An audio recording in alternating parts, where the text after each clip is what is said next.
grabs his grenade, pulls the pin. He's just holding down the... Bro, listen, I know foreshadowing. You're telling all the details because he's about to die, bro. I already know.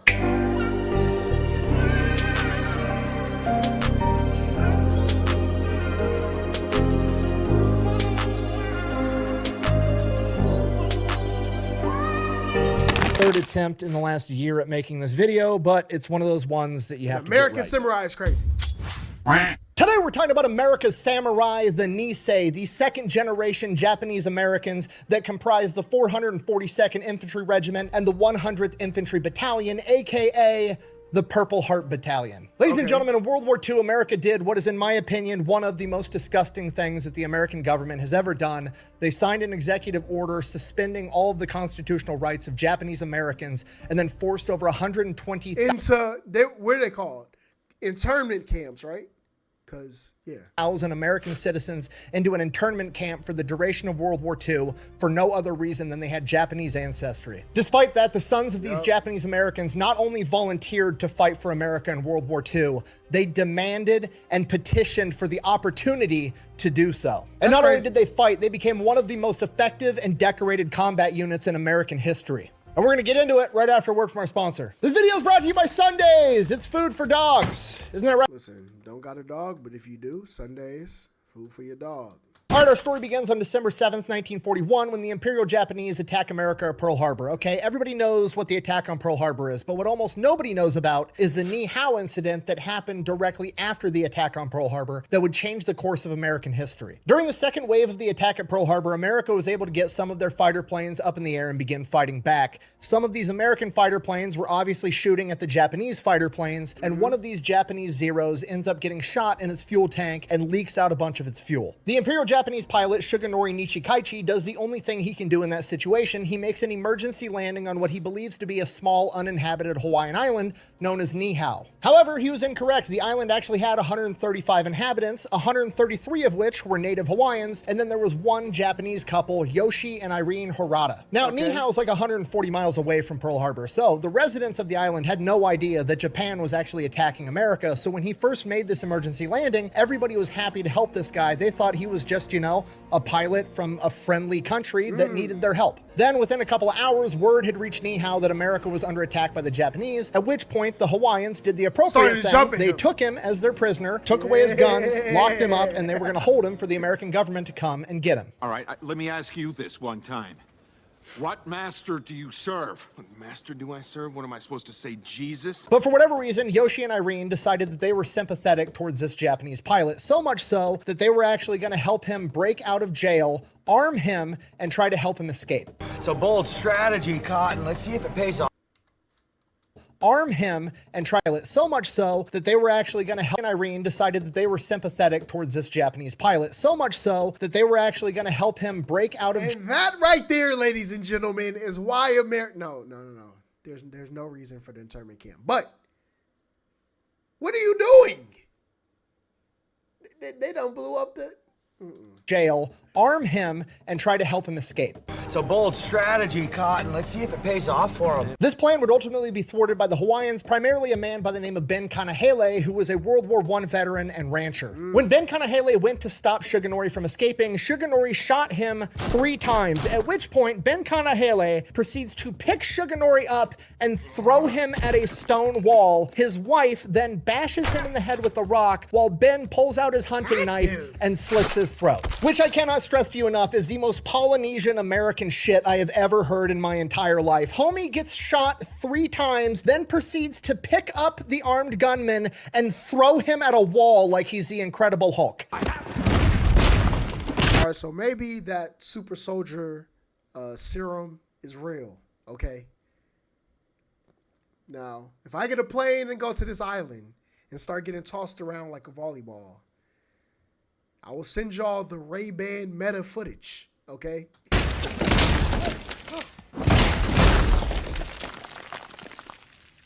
After that, Yoshi, the Japanese man that was trying to help him escape, would also wind up dead, and his wife Irene would end up being incarcerated for the rest of World War II. So Ben Kanahele saves the day. Hooray, that's good. Bad news, this is a really, really bad look for pretty much all Japanese Americans, right? There was 2 Japanese Americans present, and they elected to side with the Imperial Japanese that were attacking America. And this winds up being one of the main catalysts and excuses for the American government discriminating against American citizens that had Japanese ancestry. By January 1942, the Hawaiian National Guard released all of its soldiers that had Japanese ancestry and basically just kicked them out of the army, which is kind of a big deal because at this point in time, like 40% of the Hawaiian population actually had Japanese ancestry. Then by February 19th, 1942, FDR would sign Executive Order 9066, which effectively suspended all of the constitutional rights of any Japanese American, ordered them to sell their homes, sell their businesses for a much lower value than they were actually worth, crazy. and then they were supposed to report to an internment camp for the duration of World War II. With a single pen stroke, 120,000 American citizens lost all of their constitutional rights and went from being a full-fledged American to a prisoner like that. I remember that. Now, like I already Well, said, I think that learning is one about of the that. most disgusting things the American government has ever done. However, I do have to get kind of sidetracked because I have a crazy conspiracy theory about this, and it's going to get weird, so bear with me. I'm gonna get real weird with it. All right, let's see. Meanwhile, Talk to me. block the wind. I'm gonna roast this bone. Jesus Christ. I think that this inspired Star Wars, and just hear me out. The Jedi and the Sith, you know, the guys with the lightsabers, are clearly inspired by samurai. You know, they have the robes, they have the same garb, they have swords, that's their primary weapon. They're just space samurai, that's all it is. You've got the Jedi, which are the good ones, and then you've got the Sith, which are the bad ones, similar to Japanese people. You've got the Imperial Japanese, which are the bad ones, and then you have the American Japanese, which are the good ones. But then Chancellor Palpatine comes along. He is the leader of the Republic, the president, so to speak. Also worth noting, he's an elderly guy that nobody ever sees standing up. He's always sitting down. I'm too weak. Oh, don't kill me. And he issues an order to get rid of all the Jedi. He gets rid of all the good guys just like that. Okay, I know what you're thinking. Chubby Electron guy's reaching too far. He's lost his mind. Potentially, okay? But here's the linchpin in the entire argument, right? When Emperor Palpatine got rid of the Jedi, he got rid of the good guys, he executed Order 66. When FDR got rid of all the Japanese Americans, he signed Executive Order 9066. I mean, what the fuck are the odds, right? They're on to me, dude. Those guys are sharp as nails up there. You can't put anything past them. Sorry, I'm getting sidetracked. Anyways, 120,000 Japanese American citizens end up getting thrown in concentration camps inside of America. Shitty, awful, horrible, but it's what happened. In Hawaii, however, things went a little bit different because a significant portion of the Hawaiian population was Japanese and they couldn't throw all of them in a concentration camp. Otherwise, it would crash the entire Hawaiian economy. So a lot of them got to kind of live borderline normal lives. So a lot of the Japanese Americans that were previously serving in the National Guard that got released from duty end up forming what they called the Varsity Victory Volunteers, and they petitioned the Hawaiian governor and they were like, hey, look, I understand I have a Japanese ancestry, but I'm not Japanese. I'm an American. I understand you're not going to let me fight and have a gun, but I still want to help with this war effort any way I can because this is my home and I want to fight for it. And the Hawaiian governor ends up letting them form this volunteer group. And essentially, they just start doing any manual labor jobs that they can do that's going to help with the war effort. They're stringing out concertina wire. They're digging ditches. They're pouring roads. They're pouring airstrips. They're doing anything and everything that gets asked of them. And this goes on for months. And then by June of 1942, the government's like, okay, I get it. You guys are loyal to America. We're going to go ahead. We're going to bring you back into the army, but you're going to be in a segregated all Japanese unit being led by white officers. You're going to be known as the 100th Infantry Battalion. Okay. Guinea pigs. So they take 1,500 of these young Japanese American men that are second generation Americans, also known as Nisei, and they ship them off to Fort McCoy, Wisconsin, which is completely redundant because all of them had already been in the Hawaiian National Guard and they'd already gone through Army basic training, but that's where they send them to go through it again, and they do it. Done, drill sergeant. Why did you put that weapon together so quickly, Gump? You told me to, drill sergeant. And while they're there, the Nisei continue to prove that they are 1,000% committed to America, despite the fact that America has given them every reason to not be. And they prove it not with just their general dedication to the task, but while they're actually there, the Army secretly sends in psychologists inside of their command structure to evaluate them, to see if they're lying, to see if they're actually dedicated to America. And all of the psychologists are like, yeah, these guys are 100% legit. They mean it when they say they're here to fight for America. On top of that, they go above and beyond when 5 Nisei end up getting awarded the Soldier soldier's medal because there was some civilians that went out on a frozen lake and the ice shattered and they were going to drown, and these young Nisei went out and saved these civilians. In addition to that, 26 of them volunteered to go be bait for attack dogs when America was trying to train dogs to be able to sniff out Japanese people for the Pacific Theater. They were literally doing anything and everything that was asked of them, regardless of how shitty of a job it was. And somewhere along the way, it becomes clear to the chain of command, like, okay, these guys are legit. We're going to give them guns and we're going to send them off into combat, but we're going to make sure that we send them off into the European theater. We're not going to send them into the Japanese theater for a multitude of reasons. One, if they get caught as Japanese Americans fighting against Japan, the Japanese are going to absolutely torture them to death, and it's going to be horrible. So A, we're going to protect them in that fashion, but B, we also don't want Japanese Americans really participating in the Pacific Theater in a combat role, because if the American soldiers that aren't Japanese get accustomed to seeing Japanese guys in an American uniform, eventually the Japanese could figure out, like, hey, we're going to start taking uniforms off of dead GIs, we're going to dress up as Americans, infiltrate their ranks, and then wreak havoc behind friendly lines. Just be honest right now. How confident are we that we're going to be able to know who's who, right? Like, it's going to be the Spider-Man meme. Like. So at this point, they send him off to Camp Shelby, Mississippi for advanced infantry training, and then FDR announces that he's going to form an even larger all-Japanese Nisei regiment, the 442nd.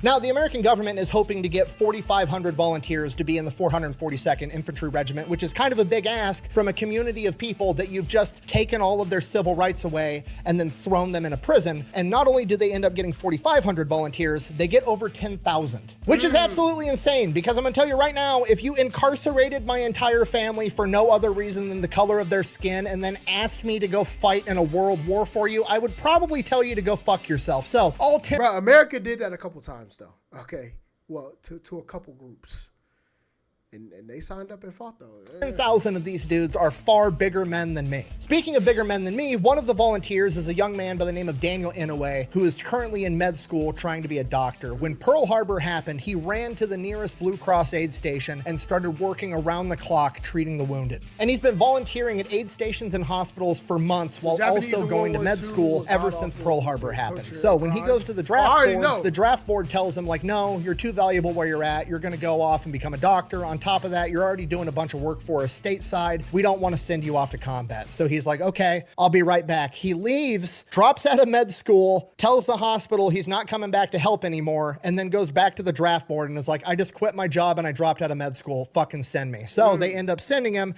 and he ships off with the rest of the 442nd Infantry Regiment for basic training 2 days later. While the 442nd ship off to get their training started, the 100th Infantry Battalion is finishing up their advanced training at Camp Shelby, Mississippi. They are then sent off to North Africa, and they get there in September of 1943. So they land in Oran, which is a major port city in Algeria, and from there they get attached to the 34th Infantry Division, aka the Red Bulls, in particular the 133rd Infantry Regiment, aka the Iron Men, which, cool part, that's my old unit. Not so cool part, the commander is kind of a dickhead, because when he has his greeting speech to the 100th Infantry Battalion, he openly refers to them as the guinea pigs from Pearl Harbor. And not that I'm trying to defend Commander Mark Clark for calling them guinea pigs, I'm absolutely not, but to put it into a little bit of context, a lot of people have a lot of doubts that the Nisei soldiers are going to be effective on the battlefield, okay? The average Nisei soldier at this point in time was between 5'4" and 5'6" and weighed somewhere between 120 and 140 pounds, and they just got attached to the 34th Infantry Division, which is based out of the Midwest, okay? The 34th Infantry Division, by and large today, but especially back then,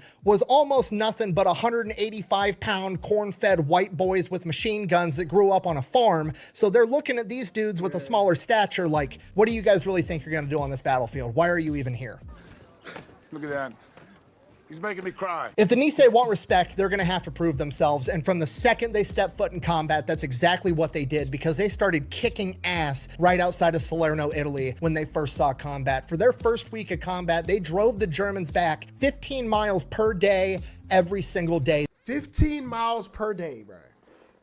Okay, we just need to do a little bit of math, okay? 15 miles a day is like 1.3 something miles per hour, okay? 1 mile is 5,280 feet, all right? 280 of them, okay? An hour. 1.3, put it at like, what, 7,000 feet an hour? That's crazy. Them boys was getting active. These guys were fearless on the battlefield. In a matter of a couple of months, they had completely changed the opinions of absolutely everybody that encountered them. Mark Clark, the same commander that referred to them as guinea pigs, sent a note up the chain of command saying, hey, when that 442nd Infantry Regiment's done training, I want them too. These Nisei fighters are fucking awesome. When the Des Moines Register, the biggest newspaper back home in Iowa, wrote an article being critical of the Nisei being attached to the 34th Infantry Division, the members of the 34th Infantry Division wrote a letter to their editor. And I quote, "We're Iowa boys of the 34th Division. We have fought side by side with the boys of Japanese descent. We know plenty of folks that call themselves Americans that have done much less to prove they give a hang about their country. There have been times when these Japanese, as you call them, have saved many lives, only because they have proven themselves better Americans than some that were not of Japanese descent." Hey, cook up. So not only are the Nisei of the 100th Infantry beating the Nazis, they're also winning over hearts and minds left and right, and they're just getting warmed up.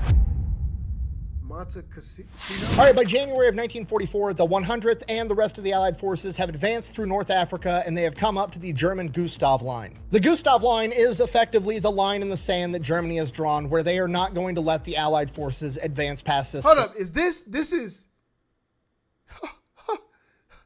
I'm going to be right here in a couple months, buddy. This where Rome is? Rome is like right here, right? Hey, man. But do some sightseeing. I might have to go look at that Gustav line.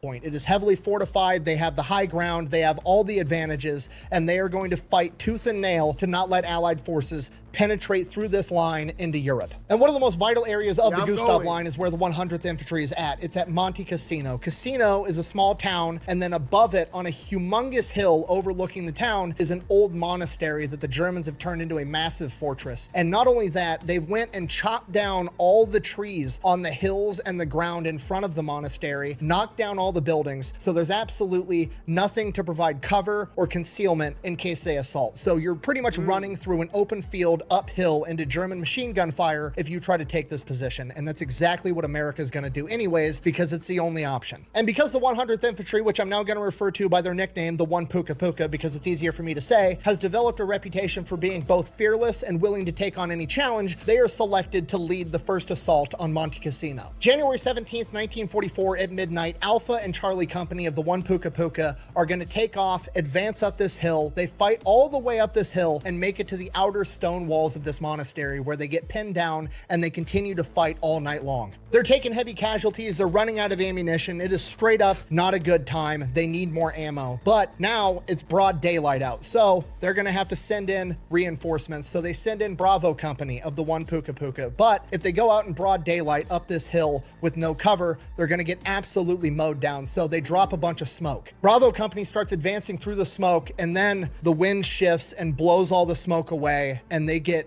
just utterly destroyed. Of the 187 men of Bravo Company, only 14 of them end up making it to the wall. After taking that many casualties and running out of ammunition and having fought all night already, they are finally ordered to withdraw. A couple of weeks later, the Allied forces launch another major attack on Monte Cassino and the Gustav Line. This time, the One Puka Puka is ordered to take Castle Hill, a neighboring hill to the monastery that's of vital importance to be able to cut off support. The Nisei actually managed to fight their way up the hill and take the top of the hill, and they managed to hold it for 4 straight days, fighting their asses off. But then eventually the flanks of the 34th Infantry end up collapsing, and they're about to get completely surrounded and stuck on top of this hill, at which point they are ordered to withdraw again. By this point, the 100th Infantry Battalion has lost 50% of their men, and they are ordered to the rear, where they can recuperate and pick up reinforcements to replenish their ranks. People start referring to them as the Purple Heart Battalion and the Little Men of Iron, a play on the 133rd Infantry Regiment's Iron Men nickname. After a brief recuperation, they are then sent to a different spot on the Gustav Line near Anzio, and this spot of the line is essentially World War I-esque warfare. Each team has their trench, and there's just no man's land in between. For 2 months straight, all they do is sit inside their trenches and their foxholes. They fight all night and they sleep all day. The One Puka Puka starts referring to it as Dracula days. They sleep during the day, they draw blood at night. While the One Puka Puka is there, there is a third major attack on Monte Cassino by other Allied forces that also fails. entails. At this point, the chain of command's getting restless, they're pissed, they need to break through the German Gustav line, and eventually they come to the conclusion, fuck it, we're just gonna pick a point where we're gonna attack, and we're gonna hit that singular point along the line with absolutely everything we've got. The problem is, the Germans have massive tank units in the area too, and they need to know where those tank units are, because if they decide to attack at a singular point, and that's the point where there's a bunch of German tanks, it's not gonna go that great for the Allied forces. So they need to figure this out, otherwise this is gonna be a humongous gamble. At this point, a member of the 1 Puka Puka steps forward and goes to the chain of command because he's got an idea, and that man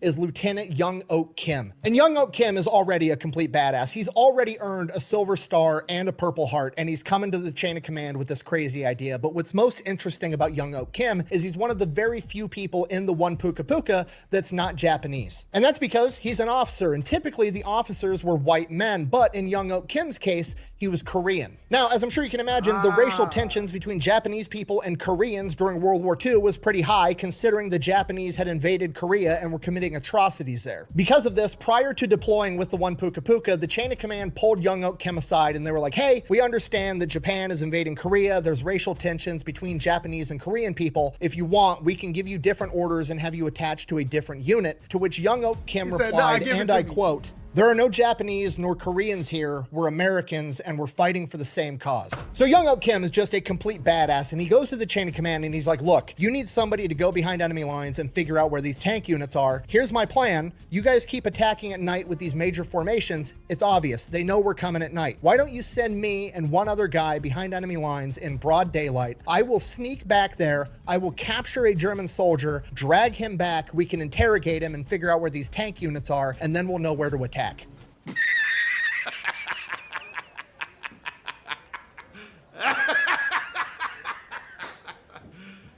You serious? Okay, now right out of the gate, that's kind of a stupid idea, right? You're really gonna go behind no man's land, capture an enemy soldier, drag him back without getting caught and killed, but the Allied forces are desperate, so they're like, you know what? It might work, and if it works, it's not that stupid. They give him the green light, and he sets off to do it. May 16th, Lieutenant Kim and PFC Irving Akahoshi crawl through no man's land through an open wheat field in broad daylight, crawl all the way behind enemy lines where they find a German unit that had been up all night manning their machine guns. They then stalk them further behind enemy lines and watch them as they eat dinner, breakfast, whatever they're eating at this point in time.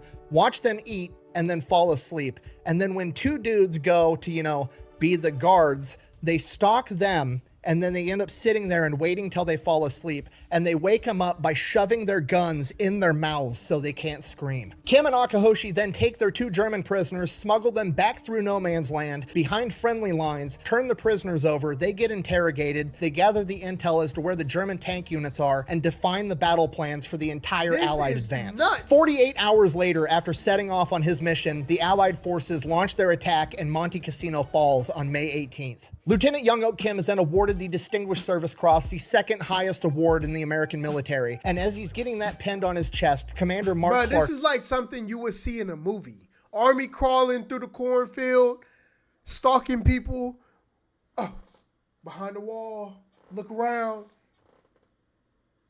There's no way. Looks down and sees his first lieutenant rank and then points over to a captain nearby and is like, you, Mayor. Captain approaches, he rips the captain rank off of this guy and pins Lieutenant Young Oak Kim as a captain as well. Cutting back to the rest of the 1 Puka Puka over at Anzio, they also coordinated the attack with the 4th Battle of Monte Cassino, so that if Monte Cassino fell, they were also going to launch their offensive, hopefully driving the Germans back, so that they broke the Gustav line in 2 locations. That way, they could advance forward and in and either crush the Germans in the middle, or the Germans would be forced to retreat. And that's exactly what ended up happening. And not only that, the 1 Puka Puka was the lead element of the Anzio breakout. So now the Allied forces are chasing the Germans as they advance towards Rome, and the 1 Puka Puka is out front. And as they get near Rome, they're like 15 miles outside of Rome. They are going to be the first Americans to set foot in a major European capital as the Allied forces capture it. They are ordered to stand down as they peel off the side of the road and just kind of hang out in the ditch, and they don't know what's going on. And then other American units start catching up, and then they keep marching into Rome. And now the 1 Puka Puka is not the first into Rome, and it dawns on them,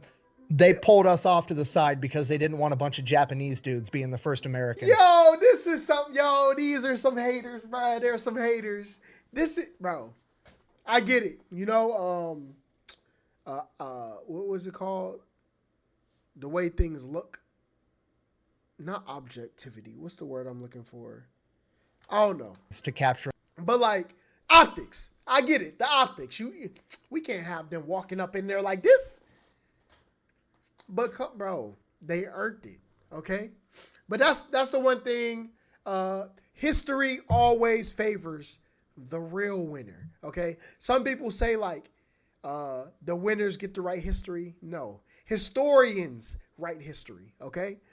And if you are the real one who get it done, you're going in the book, all right?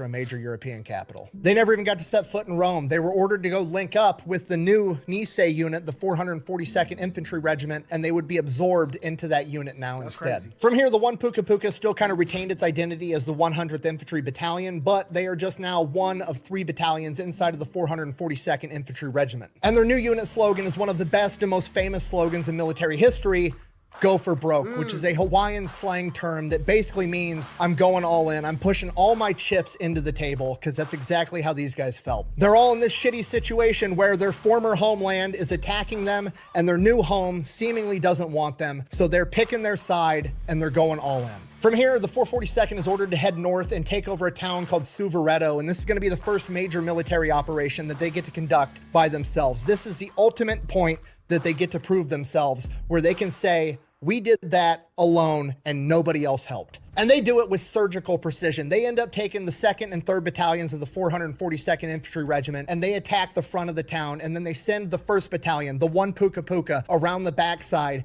to flank their retreat. Now, 2nd and 3rd Battalion, this is the first time they've seen combat. These guys are green. They just got out of training. So the Germans actually end up launching a semi-successful counterattack, but the 1 Puka Puka, 1st Battalion, sees it happening, and they instantly, without orders, adjust, go through, and they flank the Germans from the side, completely crushing them and taking over the entire town. From here, the 34th Infantry Division continues to advance deeper into Europe, and the 442nd alongside them is credited with over 1,100 confirmed kills and capturing 331 German prisoners of war. They then come up on another German defensive line where the Germans have dug themselves in, called Hill 40, which they end up nicknaming Little Casino because of how hard the Germans resisted, and the town of Castanella. 442nd leads the assault on Little Casino because, like it or not, they are now pretty much America's premier fighting force when the situation is running uphill into enemy gunfire and winning anyways. They battle the Germans for 3 days straight and end up taking Hill 140, aka Little Casino, which is ironic because their entire motto is about gambling big and going for broke, and every single time they manage to win. From here, the 442nd goes on R&R for a little while. Then they get called back in. They are going to go into France, and they are getting detached from the 34th Infantry Division, and they are getting reattached to the 36th Infantry Division out of Texas. They travel 500 miles by foot and rail into France. They link up with the Texans, and they go back into battle. Now, combat from here, the terrain's completely different. They're in the Vosges Mountains. This combat is brutal. They're in heavily wooded forests, and every time they have to take a hill with Germans on top of it, the Germans retreat, run down the hill, run right up another hill, and then they have to fight up the high ground again. It's absolutely miserable. And the first thing they need to do is they need to take over a town called Broyers, and in order to do that, they have to take over all the hills surrounding the town. There's 4 big ones, A, B, C, and D. The 442nd is in France? Okay, never mind. Maybe. I thought we were still in Italy. In charge of taking over all the hills, while the rest of the 36th Infantry goes in and takes over the town. 442nd goes to work. They do their thing. They run uphill into German machine gun fire, take the hills anyways on A, B, and C. But on D, the Germans are putting up a hell of a fight. This battle goes on for hours. It's just a seesaw battle of they drive up the hill, they get driven back down, they drive up, they get driven back down. It is yard by yard, brutal combat. They're taking heavy casualties. There's finally a lull in the battle. There's not a wave going up. And normally, all the combat they've been experienced to at this time, the Germans have been pretty respectful of the rules of war, right? When you're not launching an attack, you send out the medics go out there, they pick up the casualties, they pick up the dead, they bring them back, they get everybody taken care of. You extend the enemy the same courtesy. That's usually how it's gone at this point. But now, the Germans are getting desperate because D-Day has already happened. Shit is hitting the fan, and they are no longer playing by the rules. The 442nd doesn't know that, so they send the medics out. The medics go, they lay out the litter, they grab a guy that's been shot, still alive, probably gonna survive. His name's Abe Ohama. They get him on the litter and they start carrying him back, and then the Germans open up on the medics and the wounded with machine gun fire. Abe Ohama, while he was on the litter, was struck again and immediately killed. Seeing this, the rest of the 442nd, unprompted, without orders, pissed off, gets on their feet and charges the hill while screaming, takes the entire hill, killing 50 Germans. Oh, okay. Look, I don't know the rules of war, but if medics come out, you're not supposed to shoot no more. That's like a rule. Like, okay, we're at war. If the medics come out to save somebody, you let them pick them up, go take them back, and you know, they're basically going back to get patched up. I did not know that. Capturing another 7 as POWs. The 442nd has just conducted what is very reminiscent of a Japanese bonsai charge, and it's practice that they're going to need for later. From here, the rest of the 36th Infantry goes in, they take over Bruyères, and the 442nd renames Hill D Ohama's Hill. At this point, the 442nd's been fighting nonstop for weeks on end, so they're finally sent back to the rear for R&R. And the second they get there, it's like 2 a.m. in the morning, they immediately get told there's an emergency, they got to turn back around and head back to the front line. The commander of the 36th Infantry, General Dahlquist, somehow got placed in charge of an entire infantry division and had never actually been in combat. In addition to that, men that served underneath him said he seemed to care more about being the first unit into Germany than he did about actually taking care of his guys and keeping them alive. These factors would culminate and come to a head on October 24th, 1944, when he would order the 1st Battalion of the 141st Infantry Regiment to overextend into German lines, and they would then be engulfed and completely surrounded by an entire German division. To put that into perspective, if you don't know military unit sizes, that's about 300 men surrounded by about 6,000. So while the 442nd is making their way back to the front lines, General Dahlquist orders the 1st and 2nd Battalion of the 141st Infantry to go in and save their buddies. They go, they try fighting, they end up getting pushed back. And here's the kicker.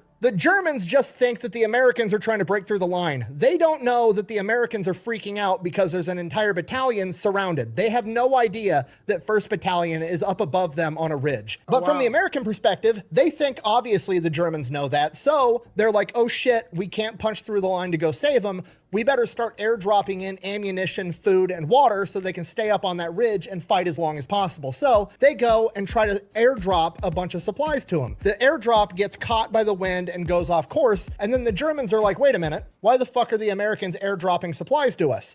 Oh shit, we have an entire battalion surrounded. Congratulations, you played yourself. So now they start attacking the Lost Battalion too. The 442nd makes it to the front line on October 28th. Now in hindsight, some of the Nisei feel they were sent in particular because they were deemed expendable, and if they all died, it wouldn't be that big of a deal. However, a lot of the other Nisei like to believe they were sent in because they were the best. So the 442nd goes in and it is absolutely brutal. The Germans have minefields all over the fucking place. They have fortified machine gun positions. So the Lost Battalion's up here. The 442nd has to approach from here. There's the German line in between, and then off to the side is Hill 617 that also has a bunch of Germans on it, overlooking the approach to the German line. So they're just getting machine gun fire and mortars rained down on them from absolutely everywhere. For the first 2 days, the 442nd advances like a couple hundred yards. Every time they peek out from behind a tree or stick their head up out of a foxhole, anytime they leave cover, they're getting shot at. They can't move. They're completely pinned down. After 2 days of being essentially paralyzed on the battlefield, the 442nd, the Nisei decide they're going to live up to their motto, go for broke. They're just going to fucking send it. Here's the plan. They've got 3 battalions. They're going to send one of them up to Hill 617. They're going to take that hill, wipe the Germans off the top of it. Then they're going to come back down the hill, rejoin the other 2 battalions, and then they're going to launch a full-on assault and penetrate the German line and save the Texans. 3rd Battalion gets the order. They're going to launch their attack on Hill 617 first, at which point the 3rd Battalion commander grabs his Colt 45 pistol and says, okay, boys, let's go. Nobody moves. Nobody wants to get out of their foxhole or poke their head out from behind their tree. If they get up, they're going to get shot. This is absolutely crazy. After that, a couple of moments go by, probably the longest couple of moments in human history. It's just dead quiet. Nobody wants to move. And eventually, 2nd Lieutenant Edward Davis, the last officer in his company, stands up and gets on his feet as all the other Nisei are looking at him like he's crazy. And he turns to his highest ranking NCO, Sergeant Kohashi, and asks him, doesn't order him, he asks him, "Will you go with me?" Sergeant Kohashi leaps up onto his feet, screams a battle cry, and starts running up the hill. And all of the other Nisei do the exact same thing as they have a full frontal assault up this hill. Some of the men even sarcastically screamed "Banzai," both making fun of the Japanese that do this and making fun of the situation as a whole, literally being a smartass in the face of death. They take heavy casualties, but within an hour, they've cleared all the Germans off the top of Hill 617. They then split up that battalion and send some of the companies back down to rejoin the other 2 battalions as they begin their assault towards the German line. Like, if this don't tell you something, okay, I don't know what you're trying to do in life.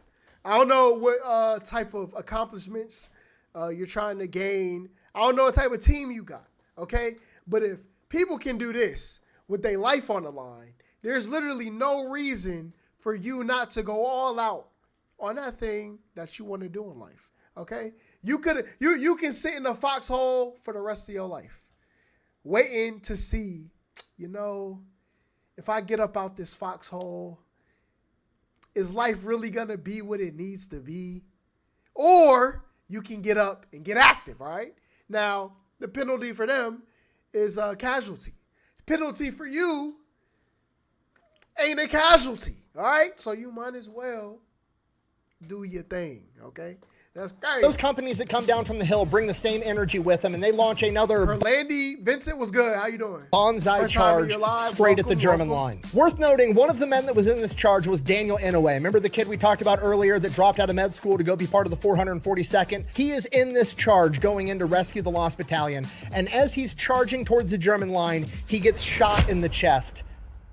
But he carries $2 silver in his front breast pocket for good luck, and they literally deflect the bullet and save his life. The 442nd then proceeds to fight and break through the German line, and what happens next is probably one of the coolest moments in human history. Cutting back to the Lost Battalion, they've been surrounded and fighting for their lives for the past 5 days. They're starving, they're dehydrated, they're low on ammunition, and there's this 19-year-old Texan kid in his defensive perimeter with his gun pointed outward, just waiting for the Germans to come and get him. There's fog, there's smoke, he can't see shit, and off in the distance, he sees a silhouette approaching, and it's getting closer and it's getting closer, but the silhouette's not shooting at him, so he doesn't shoot at them. And as it gets closer, he can start to see the person through the smoke, and it's a Japanese guy in an American uniform, Private First Class Matt Sakamoto.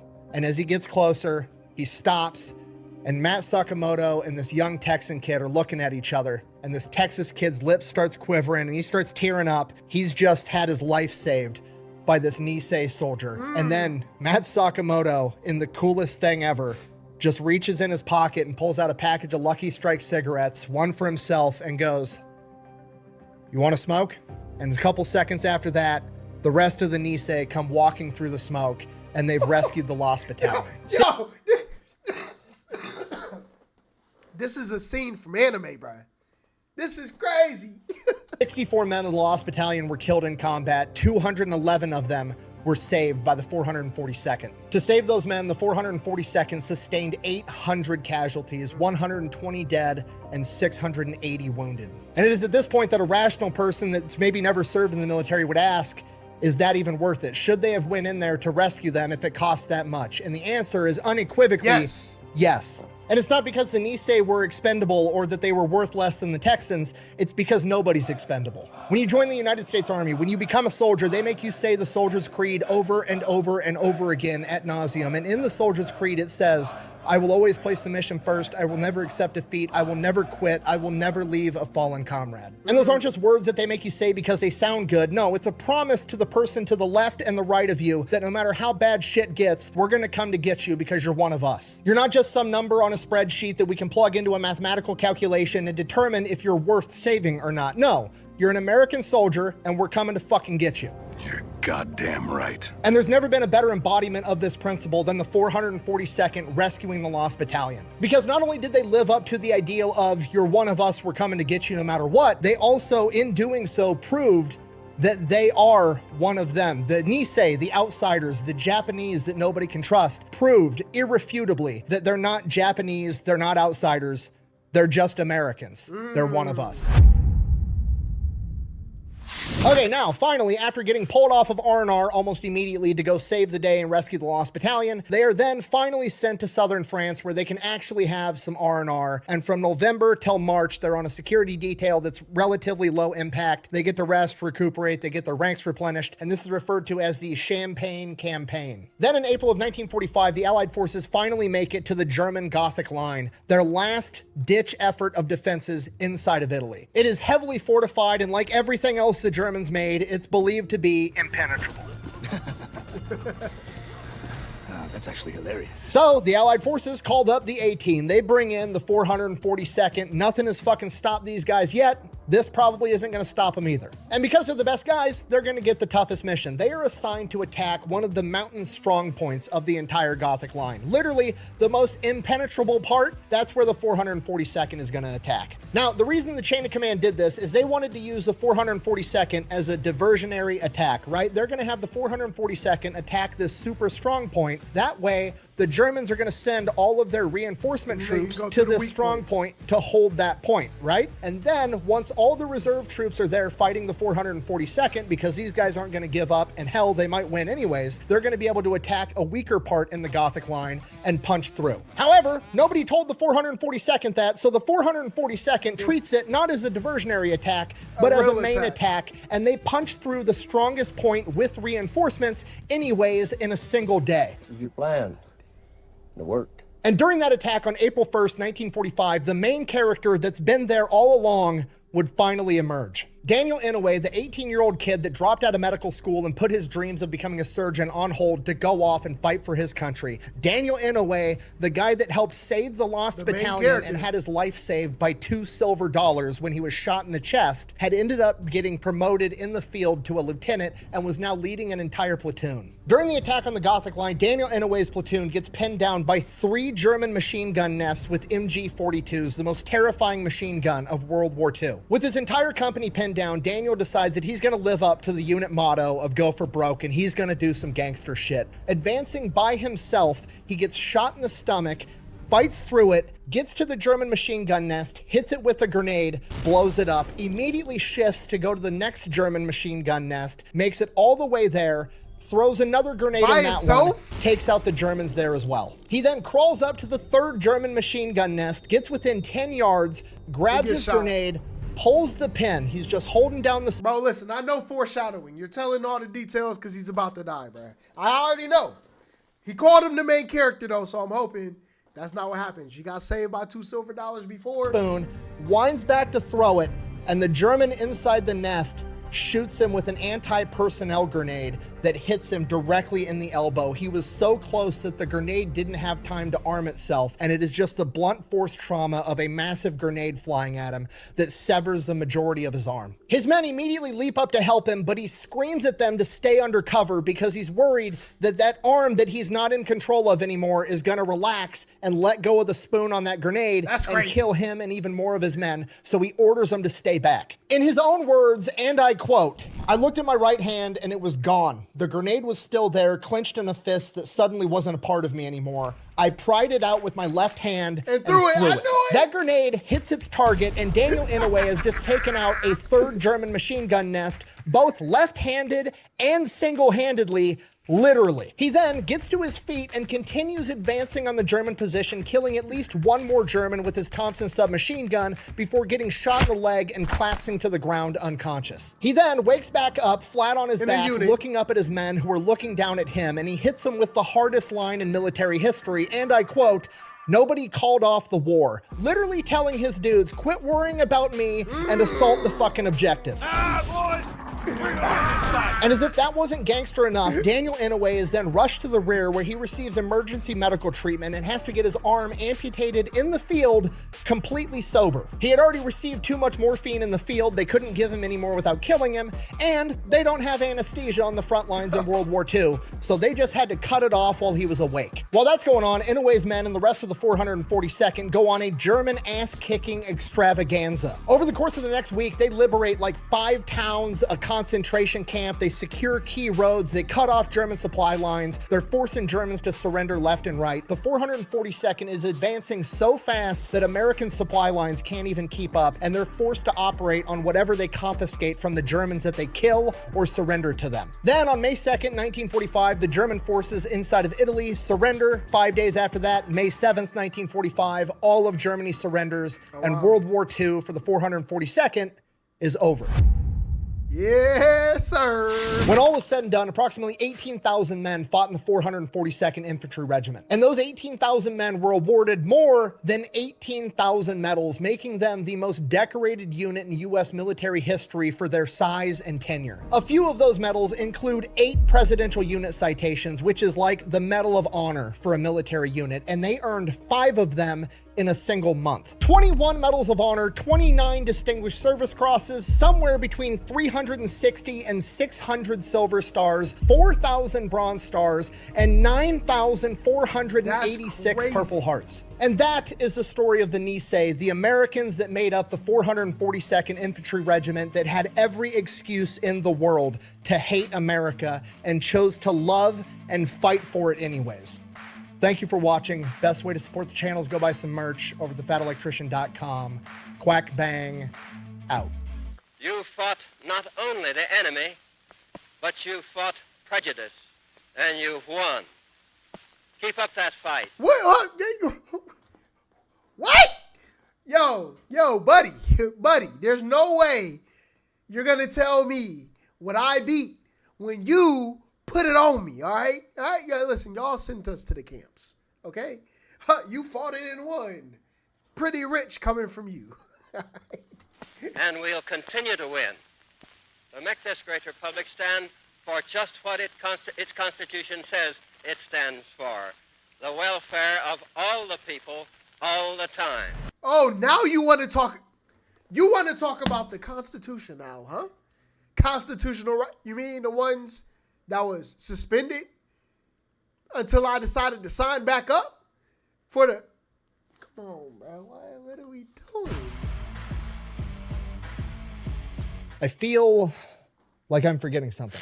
Oh, Daniel Inouye, the main character. Yeah, so he made a full recovery. He survived World War II. Not only that, he goes back home, and you can't exactly be a surgeon with one hand. So Daniel Inouye gets involved in politics, graduates college, ends up becoming one of the government representatives for the United States territory of Hawaii. He is then instrumental in Hawaii becoming a state, and once Hawaii becomes a state, he then becomes Hawaii's state senator until he passes away in 2012. Now, I realize that I've just glorified a politician, and that's inevitably gonna rub somebody the wrong way for some reason, and to be honest, I've intentionally avoided looking at his political career while researching for this video. I genuinely have no idea right now whether that man was a Republican, a Democrat, an independent, something in between. I have no idea. But here's what I do know. Regardless of what his politics were, I have the utmost confidence that that's the type of dude that I want in a leadership position, because at the end of the day, I have absolute confidence that he wants what's best for the country and not what's best for his party, which is extremely hard to find in a politician. So yeah, thanks for watching. I really hope I did that story justice. See you later. On the day I left to put on the uniform, and so he accompanied me on the streetcar, sitting side by side, and both of us looking straight ahead, and nothing is said until we get close to the destination, when we know that the streetcar is going to stop. He clears his throat and he says, "This country has been good to us. It has given me jobs. It has made it possible for you to go to school. We have lived a good life. We owe a lot to the country. Therefore, if you must give your life, so be it. But whatever you do not dishonor the family, do not dishonor the country." It appears that this was an important part of the Nisei's, as you put it, value system.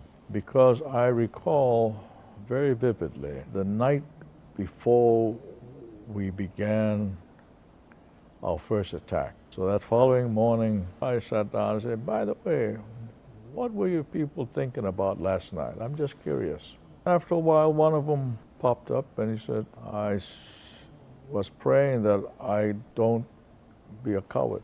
And the next one said, yeah, I was thinking about the same thing.